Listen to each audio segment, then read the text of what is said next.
اب نئے مضمون کا آغاز ہوتا ہے جس کا عنوان ہے بیان آن کا نماز و روزہ او حج او ہما چیز ہائی بیرونی گواہیاست بر نور اندرونی، یعنی اس کا بیان کہ نماز اور روزہ اور حج اور ظاہری تمام چیزیں باطنی نور کی گواہ ہیں۔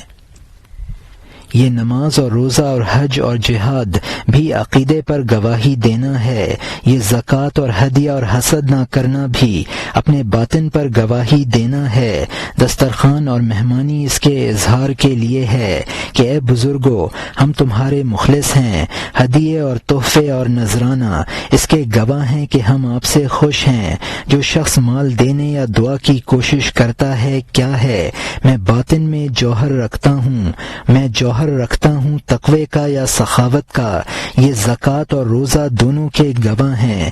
روزہ کہتا ہے کہ اس نے حلال سے پرہیز کیا، سمجھ لے کہ حرام سے اس کا اتصال نہ ہوگا۔ اس کی زکوٰۃ نے کہا کہ وہ اپنے مال میں سے دیتا ہے، پس تو دینداروں کا کیسے چرائے گا؟ اگر کوئی گواہ زبان درازی کرے تو دونوں گواہ خدا کے انصاف کے محکمے میں مجروح ہو گئے۔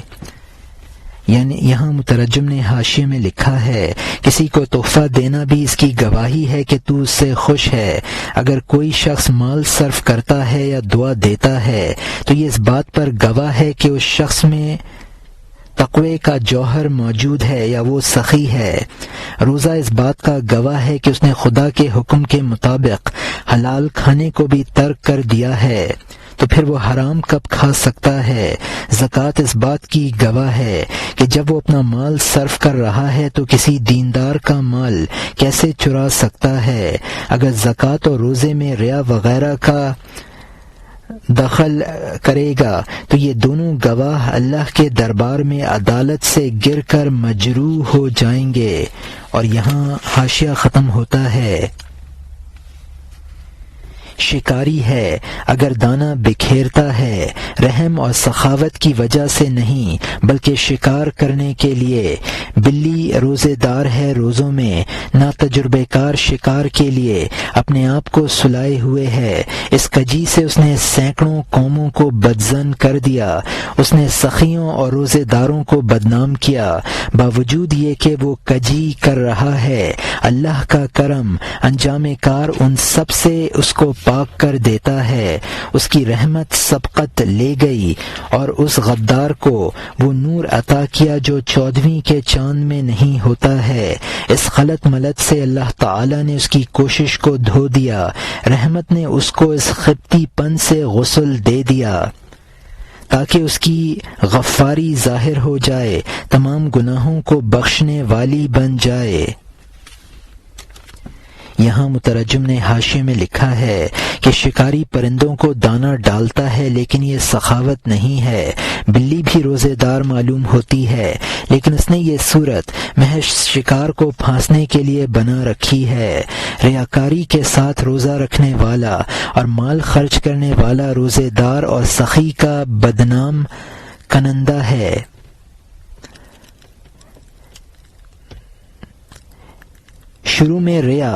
عبادت شروع میں ریا، پھر عادت بنتی ہے، اس کے بعد اللہ تعالیٰ اس کو عبادت بنا دیتا ہے۔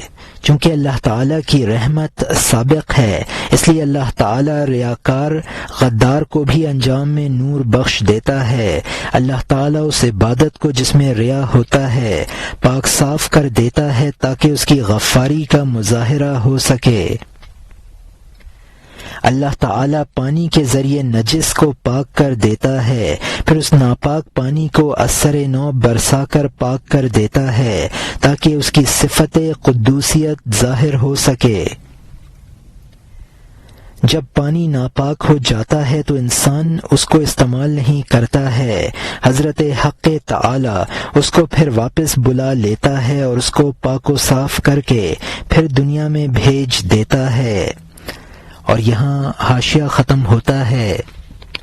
اب نئے مضمون کا آغاز ہوتا ہے جس کا عنوان ہے پاک کردن آب ہما پلیدی ہا را او باس پاک کردن خدائے تعالی آب را از پلیدی لا جرم حق تعالی قدوس آمد۔ یعنی پانی کا تمام ناپاکیوں کو پاک کرنا اور پھر اللہ تعالی کا پانی کو ناپاکی سے پاک کرنا، لا محالہ اللہ تعالی بہت پاک ثابت ہوا۔ پانی ابر سے اس لیے برسایا تاکہ ناپاکوں کو نجاست سے پاک کر دے۔ پانی جب بیکار ہو گیا، ناپاک ہو گیا، ایسا ہو گیا کہ پانی کو حس نے رد کر دیا، اللہ تعالیٰ اس کو دوبارہ درستگی کے سمندر میں لے گیا، یہاں تک کہ اس کے کرم نے پانی کو پانی سے دھو دیا۔ وہ دوسرے سال ناز و انداز سے آیا، ہائے تو کہاں تھا؟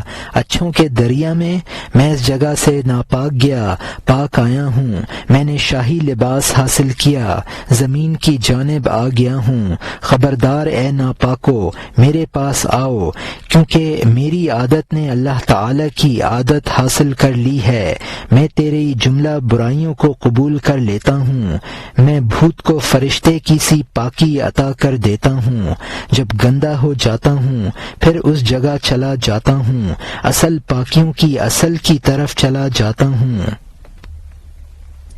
وہاں میلی گدڑی سر سے اتار دیتا ہوں، وہ مجھے دوبارہ پاک لباس عنایت کر دیتا ہے، اس کا یہ کام ہے اور میرا یہ کام ہے، جہانوں کا پالنے والا، عالم کو سنوارنے والا ہے۔ اگر یہ ہماری ناپاکیاں نہ ہوتیں، پانی کا یہ کارنامہ کب ہوتا؟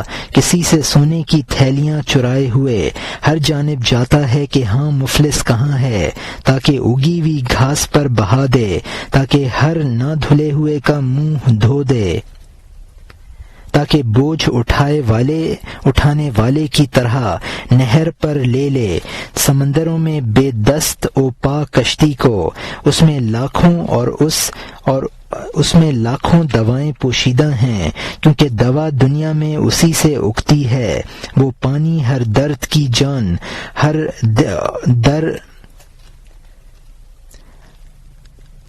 ہر دانے کا دل ہے، وہ اس نہر میں چلا جاتا ہے جو دواخانے کی طرح ہے۔ یہاں مترجم نے حاشیے میں لکھا ہے کہ برسات کے موسم میں پھر وہ پانی پاک و صاف ہو کر برس پڑتا ہے۔ اس پانی سے کوئی دریافت کرتا ہے تو وہ جواب دیتا ہے کہ میں جنتیوں کے دریا میں تھا، میں اس دنیا میں ناپاک ہو گیا تھا، اس لیے چلا گیا تھا، اللہ تعالی نے مجھے پھر پاکی کی خلعت عطا فرما دی تو میں دوبارہ دنیا میں آ گیا ہوں۔ وہ پانی کہتا ہے کہ اے ناپاکو میری جانب آ جاؤ، میں تمہیں پاک کر دوں گا، کیونکہ میں نے اللہ تعالی کی صفت قدوسیت حاصل کر لی ہے، میں سب برائیوں کو دھو دیتا ہوں۔ اگر انسان شیطان بھی ہے تو اس کو فرشتے کی طرح پاک و صاف بنا دیتا ہوں۔ جب ناپاک ہو جاؤں گا پھر اس دربار میں پہنچ جاؤں گا اور اثر نو پاکی حاصل کر لوں گا۔ اللہ تعالیٰ کا کام پاک کرنا ہے اور میرا کام دوسروں کو پاک کر کے آلودہ ہو جانا ہے۔ اگر دنیا میں ناپاکی نہ ہوتی تو پانی کی صفت ظاہر نہ ہوتی۔ پانی ہر ضرورت مند کو سیراب کرتا ہے، پانی گھاسوں کو سیراب کرتا ہے، ہر ناپاک کو پاک بناتا ہے۔ دریا میں اپنے سر پر کشتی کو لیے پھرتا ہے۔ بوٹیوں میں شفا کی خاصیت پانی سے پیدا ہوتی ہے، ہر قسم کی بیماری کی دوا عطا کرتا ہے اور نہروں میں شفا خانہ بن کر بہتا ہے۔ اور یہاں حاشیہ ختم ہوتا ہے۔ زمین کے یتیموں کی اس سے پرورش ہے، خشک پیاسوں کی اس سے رفتار ہے۔ اب نئے مضمون کا آغاز ہوتا ہے جس کا عنوان ہے استعانت خواستن آب از حق تعالی بعد از تیرا شدن او قبول کردن حق تعالی دعائے آبرا، یعنی پانی کا گدلا ہونے کے بعد حضرت حق تعالی سے مدد چاہنا اور اللہ تعالی کا پانی کی دعا کو قبول کرنا۔ جب اس کا سرمایہ نہیں رہتا وہ مقدر ہو جاتا ہے، ہماری طرح زمین میں حیران ہو جاتا ہے، اندر سے فریاد کرتا ہے کہ اے خدا، جو کچھ تو نے دیا تھا میں نے دے دیا اور میں فقیر ہو گیا، میں نے سرمایہ پاک اور ناپاک پر بہا دیا، اے سرمایہ عطا کرنے والے شاہ اور زیادہ عطا کر، حل من مزید۔ ابر کو حکم فرماتا ہے کہ اس کو اچھی جگہ لے جا، سورج تو بھی آ، اس کو اوپر کھینچ لے، وہ اس کو مختلف راستوں پر چلاتا ہے یہاں تک کہ اس کو لامحدود دریا تک پہنچا دیتا ہے۔ اس پانی سے مقصود اولیاء کی جان ہے، کیونکہ وہ تمہاری تاریکیوں کو دھونے والی ہے۔ جب وہ زمین والوں کو دھونے سے میلی ہو جاتی ہے، عرش کو پاکی بخشنے والے کی طرف واپس ہو جاتی ہے، اس جانب سے پھر لاتی ہے، دامن پھیلائے ہوئے، وہ موتی برسانے والی، محیط کی پاکیزگیوں کو سب کو تیمم سے نجات دلاتی ہے، اور قبلے کے طلبگاروں کو اٹکل کرنے سے، لوگوں میں گھلنے ملنے سے وہ بیماری محسوس کرتی ہے، وہ سفر تلاش کرتی ہے جیسا کہ اے بلال ہمیں آرام پہنچا، یا کا رہنا یا بلال۔ یہاں مترجم نے حاشیے میں لکھا ہے، زمین کے بے سہارا اس سے سہارا پکڑتے ہیں اور خشک اس سے تری حاصل کرتے ہیں۔ پانی نے اللہ تعالی سے درخواست کی کہ مقدر ہو جانے کے بعد وہ پھر صاف ہو جائے، اللہ تعالی نے اس کی دعا قبول فرمائی۔ پانی فریاد کرتا ہے کہ جو پاکی تو نے مجھے عنایت کی تھی وہ میں نے دوسروں کو دے دی۔ حل میں مزید کا مطلب ہے کیا کچھ اور ہے؟ اس فریاد پر اللہ تعالی ابر کو حکم دیتا ہے کہ اس پانی کو تو دوسری جگہ لے جا، اور سورج کو حکم دیتا ہے کہ تو پانی کو اوپر کھینچ لے، چنانچہ سورج اپنی گرمی سے اس کو بھاپ بنا کر اوپر کھینچ لیتا ہے۔ اس پانی کے احوال کے ذریعے سے مقصد اولیاء کرام کے حالات کو سمجھانا تھا۔ اولیاء بھی تمہاری نجاستوں کو پاک کرتے ہیں، جب عوام کے اختلاط سے ان میں کدورت پیدا ہو جاتی ہے اور وہ اللہ تعالی کی طرف رجوع کرتے ہیں، اور تبتل الیہ تبتیلا یعنی اس اللہ کی طرف رجوع پر عمل کرتے ہیں۔ جب شیخ تبتل اختیار کرتا ہے تو پھر اس میں من جانب اللہ تطہیر کی طاقت آ جاتی ہے، اب وہ مریدوں کو طہارت کاملہ عطا کرتا ہے اور یقین کے درجے پر پہنچا دیتا ہے۔ ارحنا کا مطلب ہے کہ حضور صلی اللہ علیہ وسلم نے حضرت بلال رضی اللہ عنہ سے فرمایا کہ ہمیں اذان کے کلمات سنا کر راحت پہنچا، اور یہاں حاشیہ ختم ہوتا ہے، اے خوش نوا خوش آواز بلال، میز نہ پر جا، کوچ کا نقارہ بجا دے، میزنا پر جا کوچ کا نقارہ بجا دے، جان سفر میں چلی گئی اور بدن قیام میں ہے، واپسی کے وقت اسی لیے سلام کرتی ہے۔ یہ مثال گفتگو میں واسطے کی طرح ہے، عوام کے سمجھنے کے لیے واسطہ ضروری ہے، بغیر واسطے کے آگ میں کب جاتا ہے، سوائے سمندر کیڑے کے جو واسطے سے آزاد ہو گیا ہے۔ تیرے لیے حمام کا واسطہ چاہیے تاکہ تو گرمی سے طبیعت کو خوش کر لے، جبکہ تو خلیل اللہ کی طرح آگ میں نہیں جا سکتا ہے۔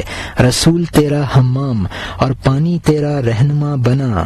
پیٹ بھرنا اللہ کی جانب سے ہے، لیکن طبیعت والا پیٹ بھرنے کو روٹی کے واسطے کے بغیر کب پہنچتا ہے؟ لطف اللہ کی جانب سے ہے، لیکن جسم والا چمن کے پردوں کے بغیر لطف حاصل نہیں کرتا ہے۔ جب واسطہ نہیں رہتا جسم بغیر پردے کے، حضرت موسیٰ علیہ السلام کی طرح چاند کا نور گریبان میں سے چمکتا ہے۔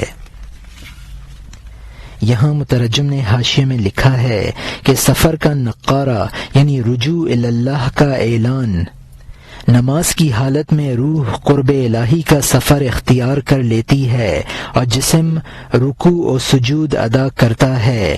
نماز کے ختم پر جو سلام ہے وہ گویا روح واپس آ کر سلام کرتی ہے۔ رجوع اللہ کے سلسلے میں حضور صلی اللہ علیہ وسلم کی یہ مثال مطلب سمجھانے کے لیے ایک واسطہ اور ذریعہ ہے۔ عوام بغیر مثال اور واسطے کے مقصد تک نہیں پہنچتے ہیں۔ سمندر کپڑا بغیر کسی سمندری کیڑا بغیر کسی واسطے کے آگ سے مستفید ہوتا ہے،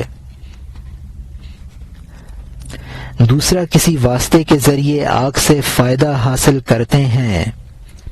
حمام آگ سے گرم کیا جاتا ہے، عوام اس لیے اس کے واسطے سے آگ کی گرمی سے مستفید ہوتے ہیں۔ حضرت ابراہیم علیہ السلام کو واسطے کی ضرورت نہ تھی، عوام کے لیے رسول بمنزلہ حمام اور ان کی شریعت بمنزلہ پانی کے ہے۔ پیٹ کا بھر جانا من جانب اللہ ہے، لیکن اس کے لیے روٹی واسطہ ہے، لطف اللہ کی جانب سے ہے، چمن اس کا واسطہ ہے۔ جب وسائط ختم ہو جاتے ہیں تو پھر براہ راست استفادہ ہونے لگتا ہے۔ پانی کا دوسری چیزوں کو پاک کرنا اور پھر خود پاک ہو جانا، انسان کے افعال اور اقوال سے اس کے باطن کا حال معلوم ہوتا ہے۔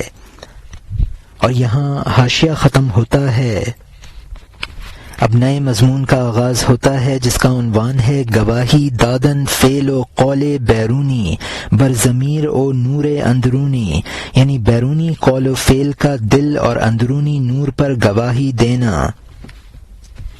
یہ ہنر پانی کے بھی گواہ ہیں کہ اس کا باطن خدائی نور سے پر ہے، فعل اور قول دل کے گواہ ہیں، ان دونوں سے تو باطن پر دلیل حاصل کر لے۔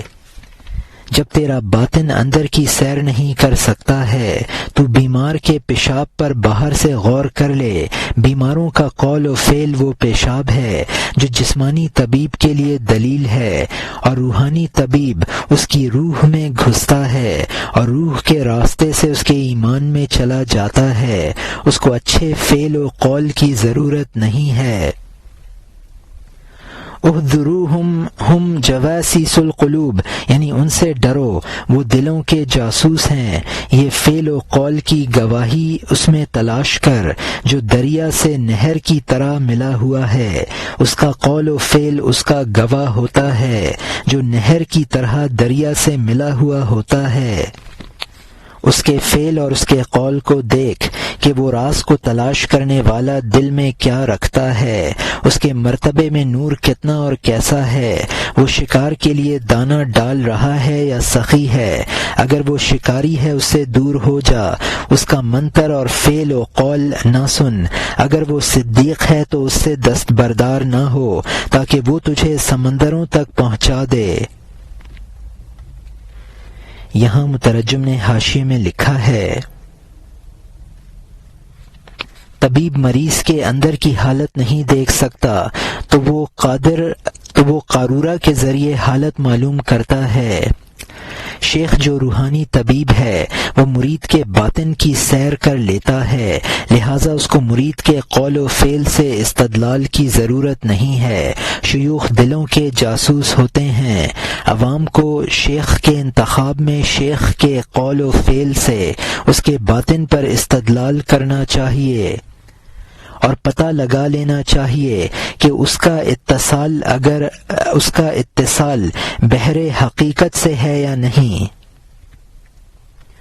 اس کا قول و فعل اس کے ضمیر کو بتائے گا۔ یہ معلوم کر لینا ضروری ہے کہ اس کا ظاہر محض لوگوں کو پھنسانے کے لیے ہے یا اس میں کوئی حقیقت پوشیدہ ہے۔ اگر وہ محض بناوٹی شیخ ہے تو اس کے قول و فعل کی طرف دھیان نہ کر، اور اگر وہ شیخ صادق ہے تو اس سے وابستہ ہو جا تاکہ وہ حقیقت کے سمندروں تک پہنچا دے۔ اگر شیخ میں خدائی نور ہوتا ہے تو وہ لامحالہ نہایت ظاہر ہو کر رہتا ہے، اور اس کے اظہار کے لیے شیخ کے کسی قول و فعل کی ضرورت نہیں ہے۔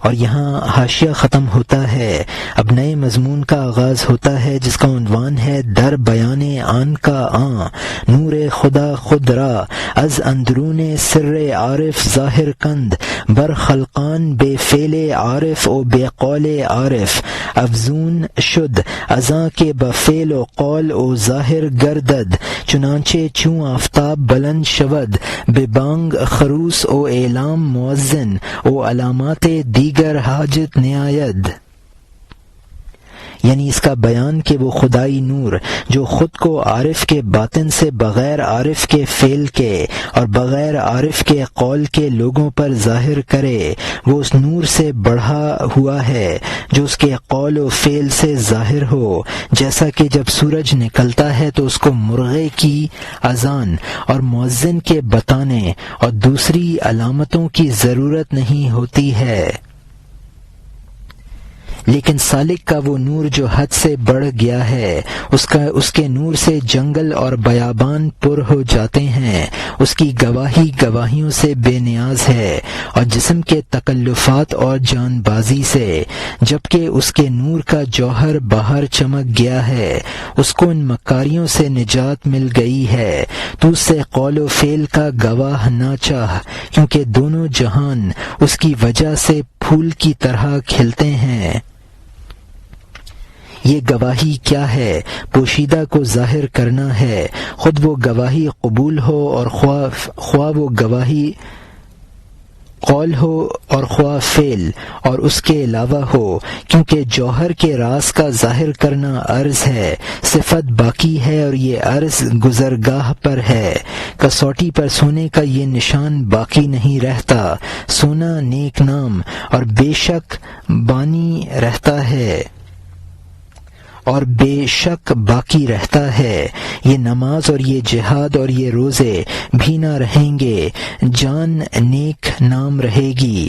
جان نے ایسے افعال اور اقوال ظاہر کیے، جوہر کو امر کی کسوٹی پر گھسا کہ میرا عقیدہ درست ہے، یہ گواہ ہے، لیکن گواہوں میں شبہ ہوتا ہے، سمجھ لے گواہوں میں عدالت ہونی چاہیے، اس کی عدالت اخلاص اور تیرا اس پر مطلع ہونا ہے۔ قولی گواہ میں لفظوں کی نگہداشت ہے، فعلی گواہ میں عہد کی حفاظت ہے۔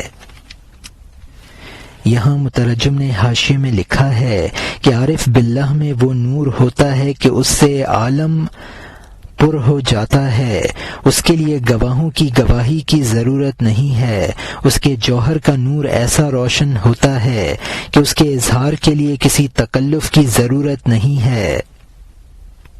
ایسے شیخ کی صداقت پر اس کے قول و فعل سے گواہی چاہنا مناسب نہیں ہے۔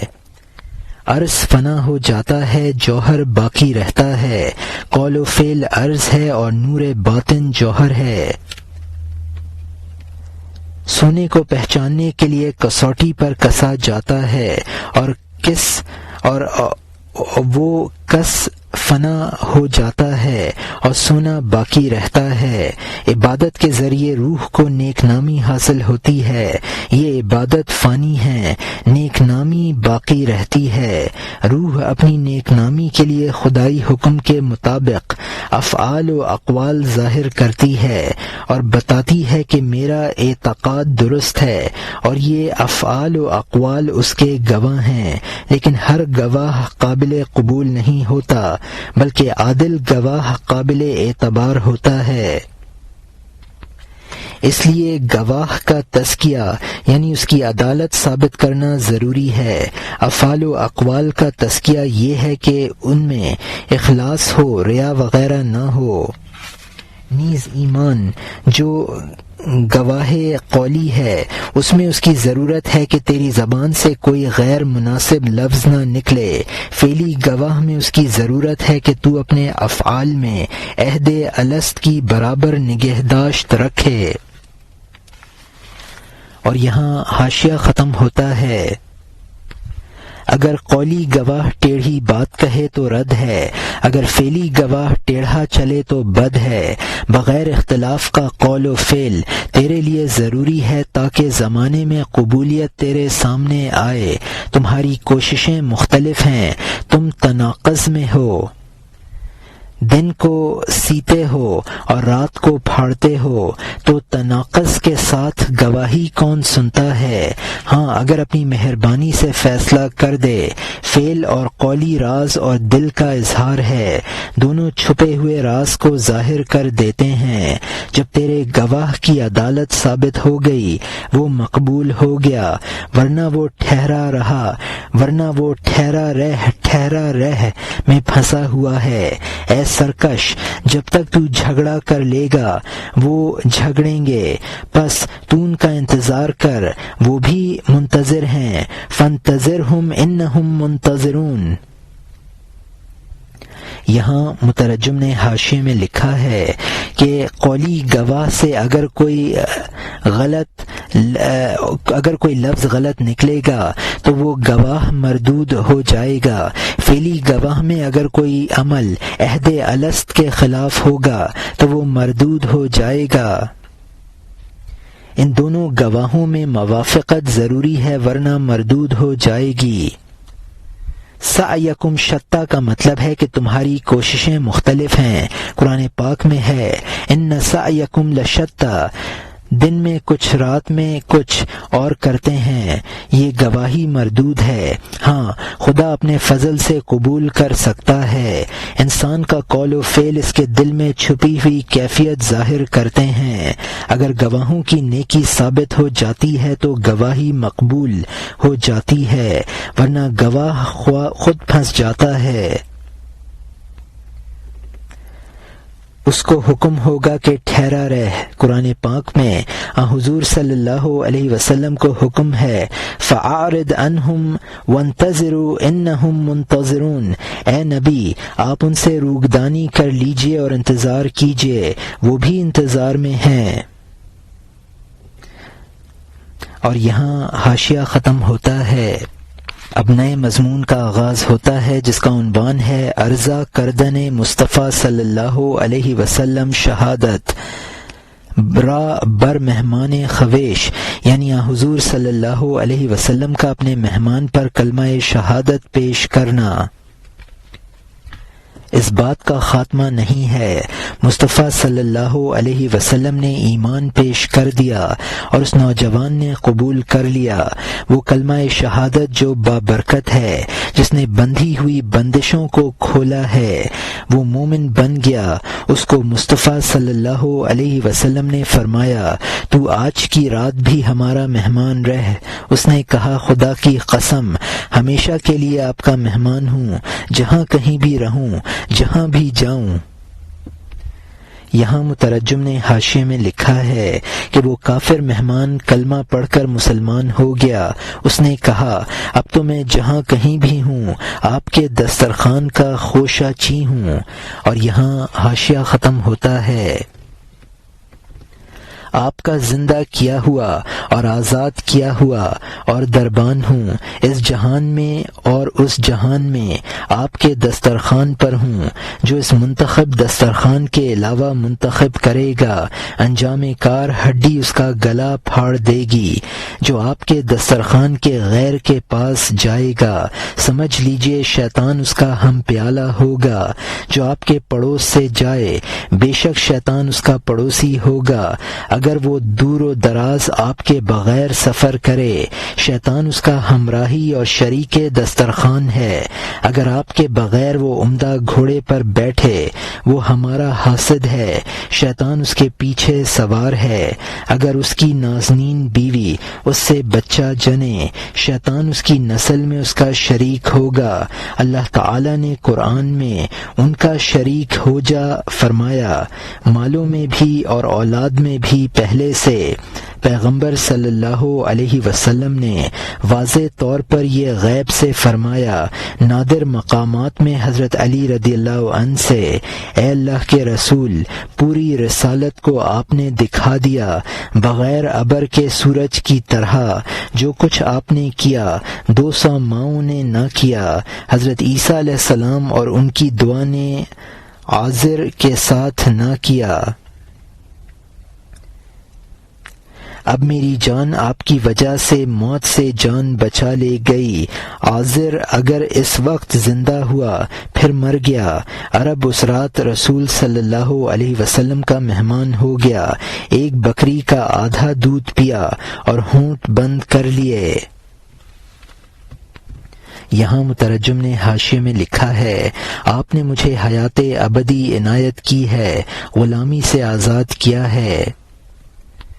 جو آپ کے دسترخوان سے بھاگے گا وہ ہلاک ہوگا اور شیطان اس کا ہم نوالا اور ہم پیالہ بنے گا۔ جو آپ کا پڑوس چھوڑے گا شیطان اس کا پڑوسی بنے گا۔ اگر اس کی بیوی کے بچہ پیدا ہوگا اس پر شیطانی اثر ہوگا۔ قرآن پاک میں شیطان کو خطاب کیا گیا ہے، وَشَارِكْهُمْ فِي الْأَمْوَالِ وَالْأَوْلَادِ، اور تو ان کا مالوں اور اولاد میں شریک بن جا۔ اس نو مسلم مہمان نے کہا کہ ماں کی محبت مشہور ہے۔ عازر وہ شخص تھا جس کو حضرت عیسیٰ علیہ السلام نے مرنے کے 40 سال بعد زندہ کر دیا تھا، لیکن پھر وہ طبعی موت مر گیا تو اس کی حیات عارضی تھی۔ آپ نے مجھے ابدی زندگی عطا کر دی ہے۔ وہی بسیار خور اب مسلمان ہونے کے بعد ایک بکری کے آدھے دودھ سے سیر ہو گیا۔ اور یہاں حاشیہ ختم ہوتا ہے۔ حضور صلی اللہ علیہ وسلم نے اس سے اصرار کیا کہ دودھ اور روٹی کھا لے۔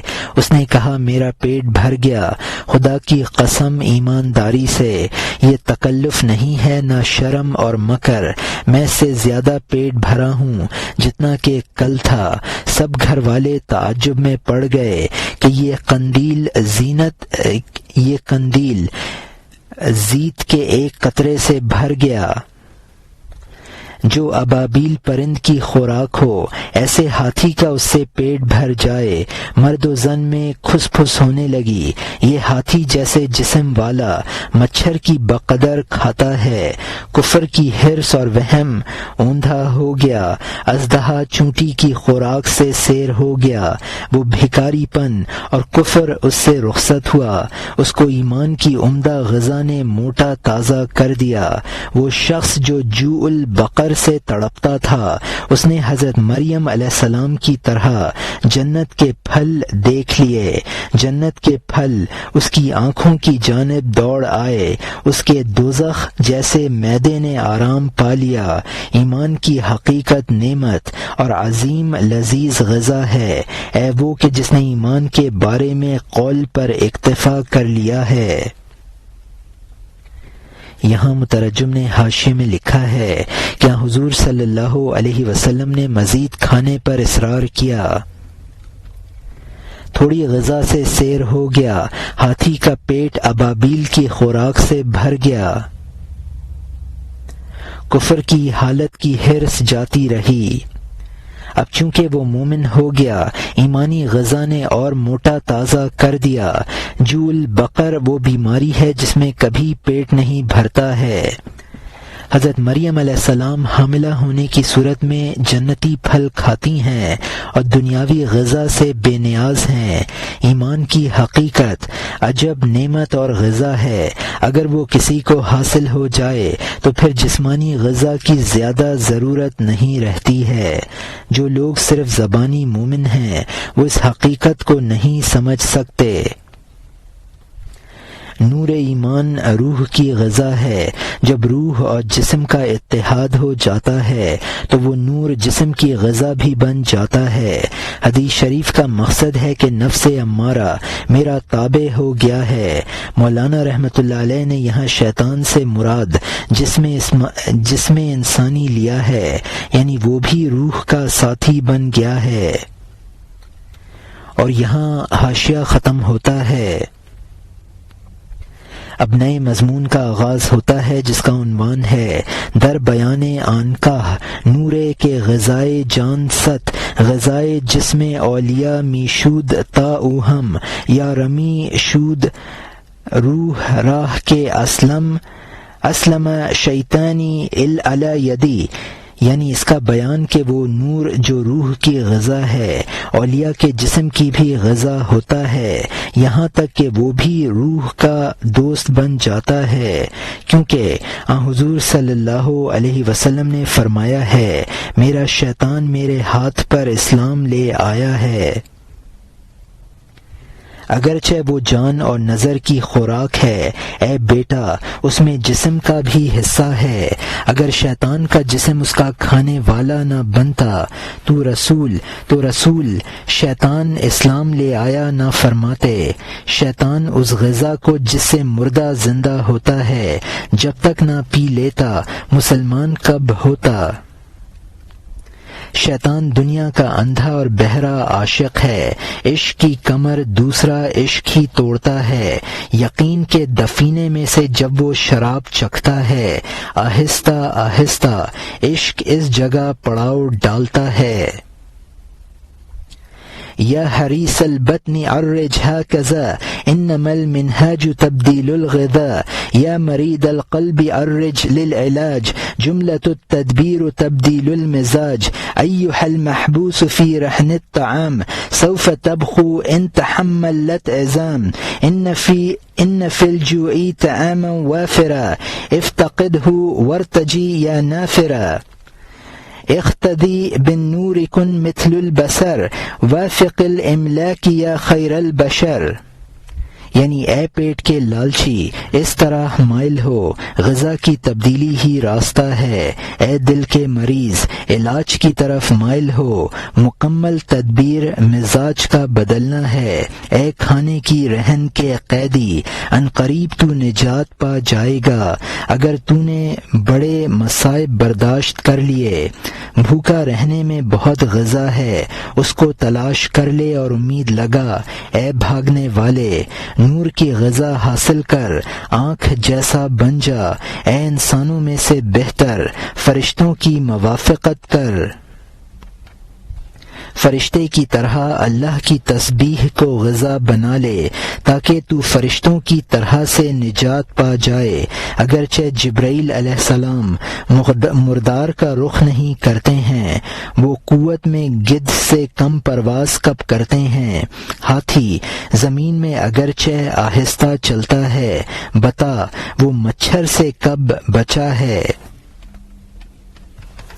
یہاں مترجم نے حاشیے میں لکھا ہے اگر جسم روح کا ہم پیالہ اور ہم نوالا بنتا ہے تو حضور صلی اللہ علیہ وسلم شیطان مسلمان ہو گیا نہ فرماتے، شیطان اگر نور سے غذا حاصل نہ کرتا تو وہ مسلمان کب بن سکتا تھا، جس میں انسانی دنیا کا عاشق ہے، جب تک آخرت کا عشق نہ پیدا ہوگا اس عشق کی کمر نہ ٹوٹے گی، جب اللہ تعالی کی جانب دل میں یقین کی کیفیت پیدا ہونے لگتی ہے تو عشق نمودار ہو جاتا ہے، غذا کی تبدیلی سے مزاج بدلتا ہے اور اس سے مرض زائل ہو جاتا ہے، انسان کو غذائے جسمانی چھوڑ کر غذائے روحانی کا عادی بننا چاہیے۔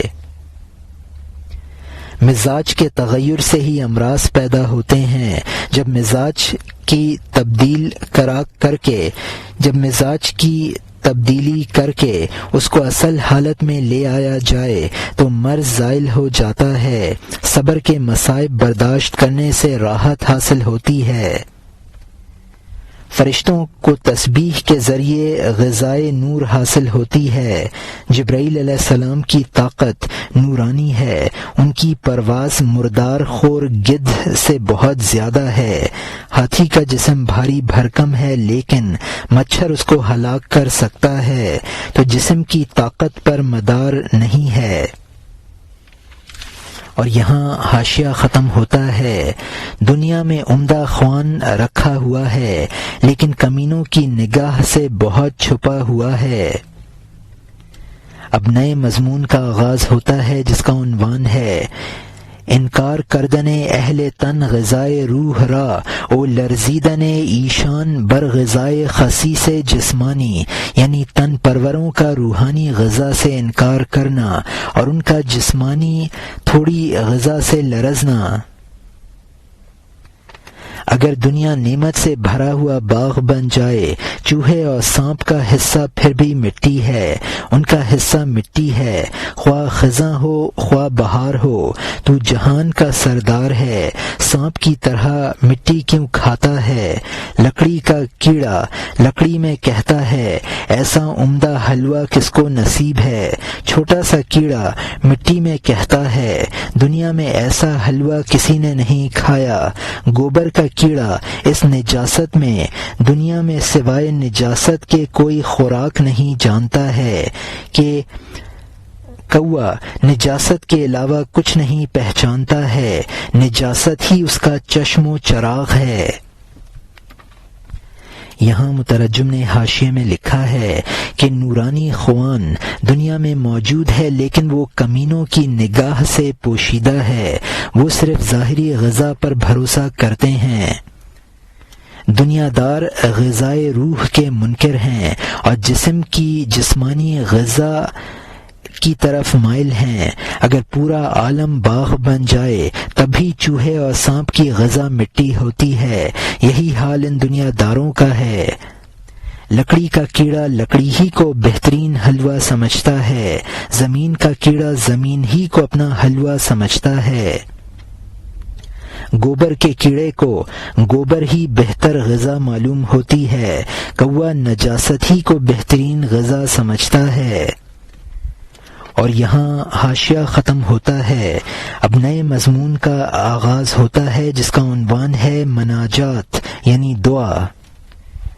اے بے نظیر خدا عنایت کر دے، جبکہ تو نے اس کام کا کان میں حلقہ پہنا دیا ہے، ہمارا کان پکڑ اور اس مجلس میں کھینچ، کیونکہ یہ مست تیری شراب پی رہے ہیں، جبکہ تو نے ہم تک اس کی خوشبو پہنچا دی ہے۔ اے دین کے رب، اس مشک کو بند نہ کر۔ یہاں مترجم نے حاشیے میں لکھا ہے کہ جب تو نے ہمیں توفیق عطا فرمائی ہے کہ ہم اسرار و حکم سن رہے ہیں تو پھر ہمیں اہل حال کی مجلس میں پہنچا دے۔ جب تو نے ہمیں اہل دل کی باتیں سنا دی ہیں تو ان کو ہم سے مخفی نہ رکھ۔ اور یہاں حاشیہ ختم ہوتا ہے، مذکر اور مؤنث تجھ ہی سے پی رہے ہیں، اے فریاد رس تو عطیات میں بے روک ٹوک ہے، اے وہ کہ نہ مانگی ہوئی دعا بھی تیری جانب سے قبول ہے، تو نے ہر لمحہ دل کو سینکڑوں دروازے کی کشادگیاں عطا کی ہیں، تو نے حروف میں سے چند حرف تحریر کیے، اس کے عشق سے بہت سے پتھر موم جیسے ہو گئے، ابرو کا نون، آنکھ کا صاد، کان کا جیم تو نے لکھے ہیں جو سینکڑوں عقل و ہوش کے لیے فتنہ ہیں، تیرے ان حروف سے عقل دقیق نظر ہو گئی، اے خوش نویس ادیب خوب لکھ، عدم پر ہر فکر کے مناسب قائم کر دیا ہے، ہر لمحہ حسین خیالی نقش ہے، خیال کی تختی پر عجیب حروف، آنکھ اور ابرو اور خط او خال کے لکھ دیے ہیں، میں عدم کا عاشق ہوں نہ کہ موجود کا، کیونکہ عدم والا معشوق زیادہ وفادار ہے، عقل کو ان شکلوں کا پڑھنے والا بنا دیا تاکہ ان کے بارے میں تدبیروں کو لپیٹ دے۔ یہاں مترجم نے حاشیے میں لکھا ہے، تیری عطا عام ہے، تو ہمیں بھی محروم نہ کر، تیری وہ ذات ہے کہ تو نہ مانگی ہوئی دعائیں بھی قبول فرما لیتا ہے اور دل کو سینکڑوں اسرار سے مانوس کر دیتا ہے۔ معشوقوں کے اعضاء چند حرفوں کے مشابہ ہیں، نون ابرو کے اور صاد آنکھ کے، حلقے کے اور جیم کان کے۔ یہ حضرت حق کی کاریگری ہے کہ چند حرف اس نے تحریر فرما دیے جن کی تاثیر سے سنگ دل کل عاشقوں کے دل موم ہو گئے ہیں۔ انسان جس طرح حسی حروف سے مقاصد اور مطالب اخذ کرتا ہے، اسی طرح خیالی حروف بھی ہیں جن سے انسان مطالب اخذ کرتا ہے۔ اس کے لوح خیال پر چشم و ابرو کے نقش قائم ہیں۔ مولانا فرماتے ہیں کہ صورت خیالی سے عاشق کا اتحاد تام ہوتا ہے اور وہ ناقابل فنا ہے، اس لیے میں صورت حسی پر صورت خیالی کو ترجیح دیتا ہوں۔ اور یہاں حاشیہ ختم ہوتا ہے۔ اب نئے مضمون کا آغاز ہوتا ہے جس کا عنوان ہے تشبیہ عقل بجبرائیل علیہ السلام او نظر او در غیب مانند نظر جبرائیل علیہ السلام در لوح محفوظ، یعنی عقل کی حضرت جبرائیل علیہ السلام سے مشابہت اور اس کی نظر کا غیب پر حضرت جبرائیل علیہ السلام کی طرح رہنا۔ عقل فرشتے کی طرح لوح محفوظ سے ہر صبح کو ہر دن کا سبق حاصل کر لیتی ہے۔ عدم میں وہ تحریریں دیکھ باوجود بیان کے ان کی سیاہی دیوانوں کے لیے باعث حیرت ہے۔ ہر شخص کسی خیال میں احمق بنا ہوا ہے، خزانے کے خیال میں گنج گاؤ بنا ہوا ہے۔ یہاں مترجم نے حاشیے میں لکھا ہے کہ جس طرح حضرت جبرائیل علیہ السلام لوح محفوظ سے پڑھتے ہیں، اسی طرح عقل بھی غیب سے پڑھتی ہے اور روزانہ کا درس حاصل کرتی ہے۔ پردہ غیب میں جو تحریریں ہیں عشاق ان سے مطالب اخذ کرتے ہیں اور ان کی سیاہی میں حیران رہتے ہیں۔ گنج گاؤ خزانے کا نام ہے جو بہرام شاہ کو زمین میں مدفون ملا تھا۔ اور یہاں حاشیہ ختم ہوتا ہے۔ ایک شخص خیال کی وجہ سے پرشکوہ ہے، پہاڑ کی کانوں کی جانب رخ کیے ہوئے ہے۔ دوسرا ایک خیال کی وجہ سے تلخ کوشش کے ساتھ موتیوں کے لیے دریا کی جانب رخ کیے ہوئے ہے۔ دوسرا رہبانیت کے لیے گرجا گھر میں ہے۔ دوسرا حرص میں کھیتی باڑی کی جانب ہے۔ وہ خیال کی وجہ سے بازار کا ڈاکو بنا اور یہ خیال کی وجہ سے زخمی کا مرہم بنا ہوا ہے۔ ایک نے حاضرات میں دل کو گم کر دیا ہے، دوسرے نے ستاروں پر قدم رکھا ہے۔ ایک نفع کے لیے کشتی میں ہے، ایک فسق میں ہے اور دوسرا نیکی میں۔ باہر یہ مختلف روشیں نظر آتی ہیں اندر کی رنگا رنگ خیالات کی وجہ سے، اندر کے رنگا رنگ خیالات کی وجہ سے۔ یہ اس میں حیران ہے کہ یہ خیالات کس بنا پر ہیں۔ ہر چکھنے والا دوسرے کا منکر ہے۔ اگر یہ خیالات مختلف نہیں ہیں تو بیرونی روشیں کیوں مختلف ہیں؟ کیونکہ انہوں نے جان کے قبلے کو چھپا دیا ہے۔ ہر شخص ایک جانب کو منہ کیے ہوئے ہے۔ اور یہاں مترجم نے حاشیے میں لکھا ہے کہ مختلف خیالات کی بنا پر جو کوششیں ہیں ان کا ذکر ہے۔ کوئی شخص موتی کی صورت خیالیہ کی بنا پر دریا سے اس کا جویاں ہے۔ رہبانیت اختیار کرنا یعنی دنیاوی لذتوں کو ترک کر کے گرجا گھر میں بیٹھ جانا۔ ایسے عمل کرنا جس سے بھوت اور پریاں ظاہر ہو جاتی ہیں، اس کو حاضرات کہا جاتا ہے۔ ہر شخص دوسرے کے خیالات پر تعجب کا اظہار کرتا ہے۔ چونکہ ہر انسان کا خیال جدا ہے، اس لیے ہر شخص کا عمل بھی مختلف ہے۔ انسانوں نے عقل سے صحیح کام نہیں لیا، اس لیے مقصود حقیقی مخفی ہو گیا، اور ہر شخص نے اپنی خواہش کے مطابق قبلے کا ایک رخ تجویز کر کے اس کی طرف منہ کر لیا ہے۔ حقیقی مقصود مخفی ہو جانے کی صورت میں لوگوں کا اختلاف ایسا ہی ہے جیسا کہ قبلے کی حقیقی سمت معلوم نہ ہونے کی صورت میں ہر شخص ایک جانب کو نماز پڑھتا ہے، یا مختلف غوطہ خور موتی کے لیے مختلف سمتوں میں غوطہ لگاتے ہیں۔ اور یہاں حاشیہ ختم ہوتا ہے۔